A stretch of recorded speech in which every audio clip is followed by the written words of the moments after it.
सवाल तो ये है कि जब 20 लाख करोड़ के पैकेज से आत्मनिर्भर भारत बनाने की बातें की जा सकती हैं तो कुछ 100 करोड़ खर्च करके इन पैदल चलते लोगों को इनके घर क्यों नहीं पहुंचाया जा सकता। सवाल तो ये है कि जब यही भीड़ नहीं रहेगी तो आप किसके दम पर आत्मनिर्भर भारत बनाएंगे। आप भूल रहे हैं कि यही भीड़ है जिसने दिल्ली को दिल्ली बनाया है, मुंबई को चमकाया और सूरत की सूरत सुधारी है। इन्हीं के दम पर फैक्ट्री है, धंधे हैं, मॉल हैं और पब हैं। आप इन्हीं के दम पर नेता हैं, पत्रकार हैं, बुद्धिजीवी हैं और हम लेखक हैं।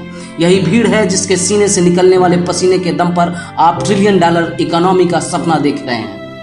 यही वो भीड़ है जो थाली बजाती है, दिए जलाती है और ठीक 8 बजे टीवी खोलकर आपका इंतजार करती है। लेकिन आप तो मुंह पर गमछा बांधकर कुछ दिन से मेरा भाषण ये तेरा राशन है वाली मुद्रा में खड़े हैं। ये भीड़ खाली पेट 20 लाख करोड़ के जीरो गिनते हुए सोच रही है कि आत्मनिर्भर भारत के विज्ञापन में वो कहां खड़ी होगी। पैदल चलते लोगों की थकी आंखें जानना चाहती हैं कि देश और राज्यों का ये कौन सा तंत्र है जो अपने नागरिकों को उनके घर नहीं पहुंचा सकता है।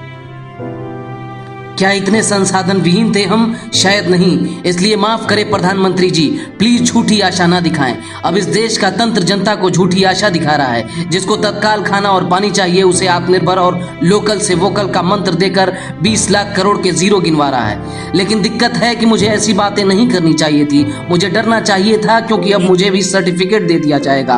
कहा जाएगा कि तुम क्या जानो देश कैसे चलता है। मैं जानता हूं कि कमरे में बैठकर बातें करना दुनिया का सबसे आसान काम है, लेकिन इस सवाल से कैसे मुंह मोड़ लूं कि जब 20 लाख करोड़ खर्च करके इकोनॉमी बचाया जा सकता है तो कुछ 100 करोड़ खर्च करके इन इकोनॉमी बचाने वालों को क्यों नहीं बचाया जा सकता। लेकिन मैं देख रहा हूं इस देश के बौद्धिक चलन को। यहां सवाल करने वाले हाशिए पर ढकेल दिए जाते हैं और सवाल से समर्थन और विरोध करने वाले मजे में रहते हैं।